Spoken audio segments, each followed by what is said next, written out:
ನಮಸ್ತೆ ರೈತರೇ. ಈ ಒಂದು ತೋಟ ತುಂಬ ವೀಕ್ ಆಗಿರೋಂಥ ತೋಟ ಆಗಿತ್ತು. ಸುಮಾರು ಒಂದು 45 ದಿನ ಆಗಿದೆ.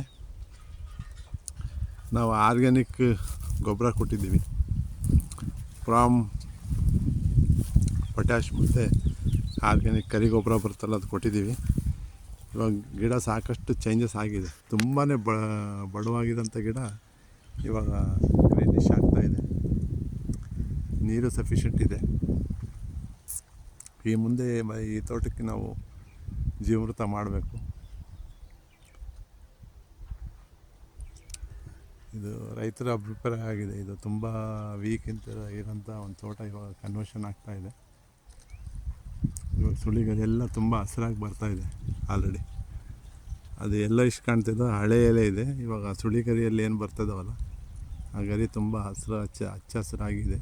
ಇವಾಗ ಒಳ್ಳೆ ಡೆವಲಪ್ಮೆಂಟ್ ಆಗ್ತಾಯಿದೆ. ಇದಕ್ಕೊಂದು ನಾವು ಜೀವಾಮೃತ ಮಾಡಬೇಕಾಗಿದೆ ಇವಾಗ.